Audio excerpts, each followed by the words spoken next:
Bonjour, mais aujourd'hui c'est dimanche 24, je pense, juillet, et on parle du portail du Lion.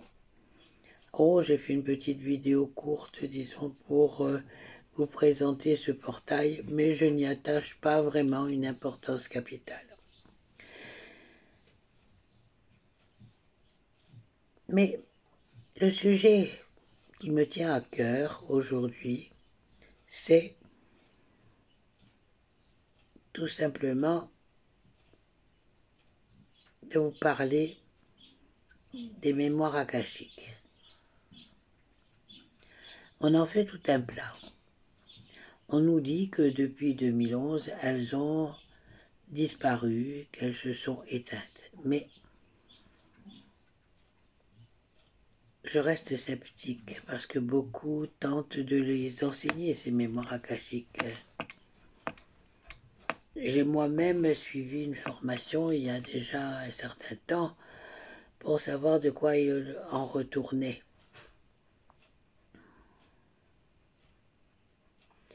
Mais après avoir suivi plusieurs émissions d'hypnose régressive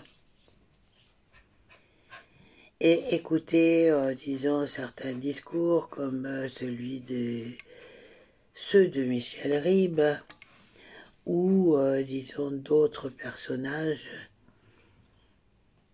sur l'hypnose régressive, j'en suis venu à conclure que toutes ces informations sont contenues dans la matrice 3D dans laquelle nous vivons et dont beaucoup d'entre nous cherchent à sortir. C'est une prison où nous sommes enfermés. On nous a dupés lorsque nous nous sommes incarnés ici avec des contrats pour soi-disant venir en aide à l'humanité avant la fin d'un cycle. Mais quand on parle de la précession des équinoxes, des changements zodiacaux tous les environ 2500 ans, de la fin de l'ère des poissons avec celle du Verseau qui nous arrive maintenant, on voit bien que on est en plein chambardement d'une fin de cycle. Ça ne veut pas dire que le soleil, avec ses masses coronales, va nous détruire. Ça veut simplement dire qu'il y a des individus qui, disons, favorisent la polarité magnétique négative plus que celle de la polarité magnétique positive. Alors si on en croit, disons, toutes les théories du point zéro, si on arrive à neutraliser les polarités, à les égaliser, on a une vie relativement confortable et harmonieuse. Et là, on est, disons, comme dans la révélation des Aviennes, au 51% de l'ascension, vers, disons, quelque chose de meilleur. Mais est-ce que vous avez réfléchi à ce que ça veut dire tout ça? Est-ce que vous avez réfléchi que la création, nous sommes dans une civilisation duelle, le bien et le mal. Alors le créateur, on ne sait pas qui c'est, soi-disant que le créateur est né dans un trou noir.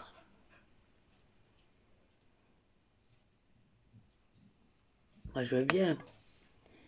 Alors j'ai imaginé que dans un trou noir, il puisse y avoir de temps en temps des zones de frottement et qu'il puisse se produire une étincelle, ce qui, disons, aurait pu provoquer une sorte d'intelligence. Alors là, on en vient à la théorie de Darwin où tout ce qui se manifeste n'a pas d'origine. Alors, j'en reviens aussi à Dieu. Dieu, c'est moi. Ce sont mes cellules. Ce sont les cellules de la table, les cellules de la chaise, les cellules du ciel, de l'air, de l'eau, du feu.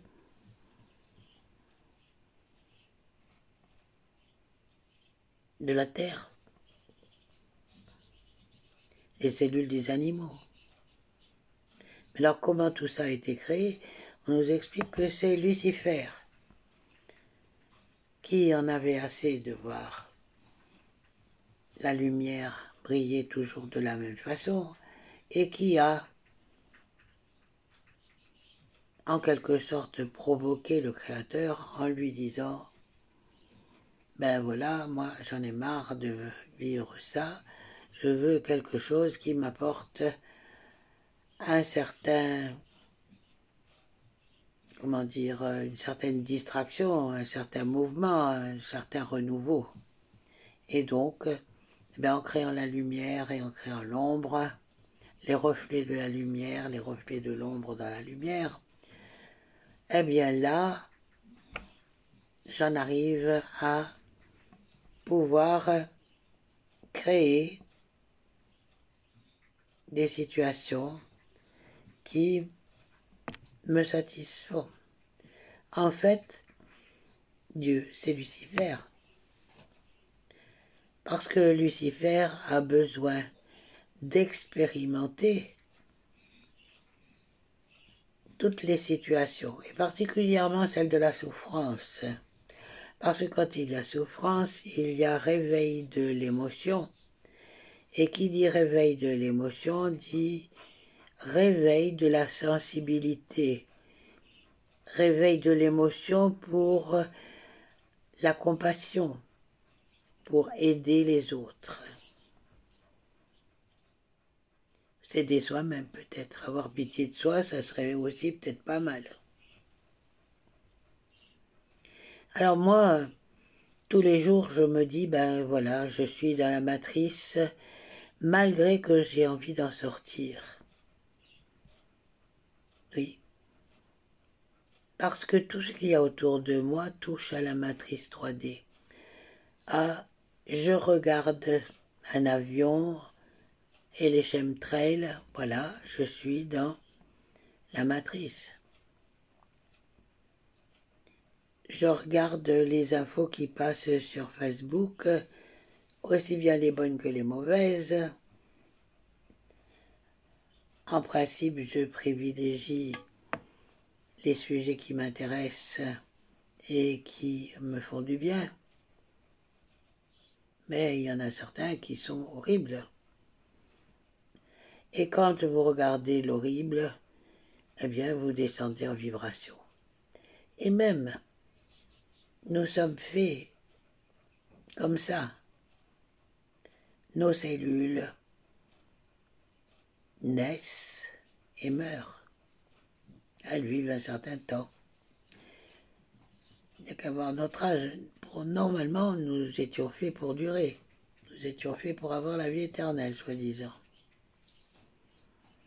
Mais voilà, à partir d'un certain temps, eh bien 2000 ans, on est passé à 580, puis disons à 400 et quelques, et puis à 100, et puis jusqu'au jour où la Bible nous dit que l'âge des hommes a été limité de 70 à 80 ans. Bon, ça s'est un peu rallongé maintenant, puisque nous avons des médicaments qui nous aident, disons, à avoir peut-être un prolongement de vie qui n'est pas toujours appréciable parce que lorsqu'on a des douleurs, lorsqu'on est vieux, lorsqu'on est sénile, avoir 96 ans ou 100 ans et vivre, disons, de manière, comment dire, réduite, ce n'est pas non plus, disons, très agréable. Alors, il y a l'auto-guérison. Alors, je me suis penchée sur la régression hypnotique. La régression hypnotique nous fait, soi-disant, remonter le temps, voir s'il y a des entités qui nous dérangent, voir si nous ne sommes pas attaqués par les forces, entre parenthèses, du mal, voir si notre mental ne zozote pas, ou si notre ego n'est pas démesuré. Le juste milieu là-dedans, c'est finalement de s'accepter tel que l'on est, avec nos défauts et nos qualités. À quoi bon savoir que dans une vie passée, vous avez tué quelqu'un? C'est pour vous faire culpabiliser. Qu'est-ce qui se passe? Vous descendez en vibration. Alors que si vous vivez maintenant dans votre instant présent, vous profitez de la vie. Vous profitez de vos instants de vie. Parce qu'après tout, bien, vous êtes là pour ça. Vous êtes là pour survivre et non pas vivre. Et quand je dis survivre, même les travailleurs de l'amour survivent. Parce que ce sont eux qui sont le plus attaqués par les autres. Et les autres, c'est pas forcément les forces du mal. Les autres, ce sont les humains égoïstes, les humains qui ne s'occupent que de leur petite personne. Moi et les petits oiseaux. Ah, voilà. Donc, la solidarité, oui, elle existe chez certains, mais la plupart des gens sont qualifiés le plus souvent de portails organiques parce qu'ils ne ressentent rien. Alors on peut expliquer comment se relier à son cœur pour la guérison. Par exemple, le medbed. Le medbed qui, disons, nous viendrait, je dis bien, hein, nous viendrait, des Arcturiens et des Pléiadiens, particulièrement des Arcturiens qui, disons, sont des inventeurs et qui ont découvert des technologies bien avant nous et qui nous les renvoient sur Terre sous forme de signes pour nous aider, soi-disant, à évoluer et à guérir. Alors d'après ce que j'ai compris, nous avons tout dans notre corps, dans notre esprit, dans notre conscience, puisque chaque cellule de notre corps est imprimée de la mémoire de l'univers, de la mémoire de notre Créateur. Alors pourquoi ne retrouve-t-on pas dans la mémoire du Créateur l'origine de sa venue? Moody nous dit « Dieu, c'est le vide. Dieu, c'est rien. Tout n'est rien. » Alors, quand vous êtes enfant, vous avez une vision de Dieu, vous avez une vision de l'amour, une vision de joie, une vision d'innocence. Et lorsque vous vieillissez, si vous voulez rattraper cette vision de votre enfance, eh bien, il faut vous plonger dans le rêve. Oui, le rêve peut vous permettre d'accepter votre vie maintenant. Quant au medbed et à toutes les techniques que nous recevons, qui nous sont enseignées pour nous soulager, certes, elles sont efficaces sur le moment. Je pourrais en citer quelques-unes, mais de toute façon, ça revient toujours. Notre corps vieillit, donc voilà. j'ai des douleurs rhumatismales, je me soulage en faisant par exemple la technique du Tien Shan ou bien en faisant une séance de medbed, si je suis assez riche pour me la payer. Mais le medbed, on peut aussi fabriquer son medbed. Alors j'ai essayé, bon, j'ai essayé de fabriquer mon medbed. En fait, vous savez, les bulles que nous fabriquons pour aider soi-disant les personnes à monter hors de l'astral ou à monter vers la source,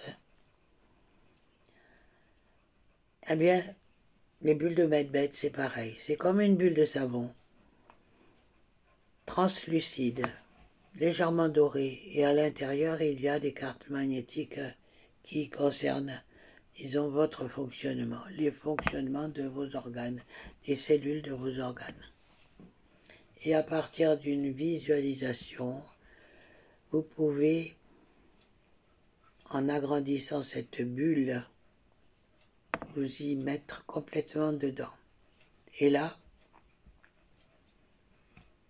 vous vous auto-régénérez.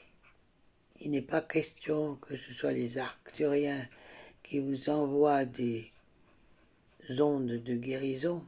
C'est vous-même qui faites ce travail parce que vous revenez à la source de votre ADN, à la source de vos cellules.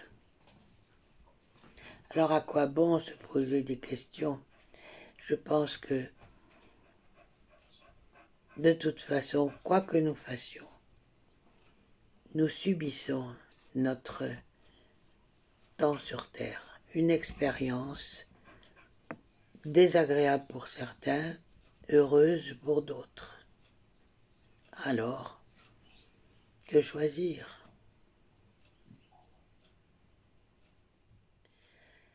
On peut choisir de vivre sur Terre. On peut choisir aussi de quitter la vie sur Terre et de monter près de la source, sans passer par l'astral. Et bon, je vais revenir sur l'astral. J'estime que quand on fait de l'hypnose régressive, ce sont les mémoires de la matrice que nous captons, et non pas les mémoires de la source. Voilà, c'est une réflexion que je me suis fait et que je vous partage. Un bon dimanche.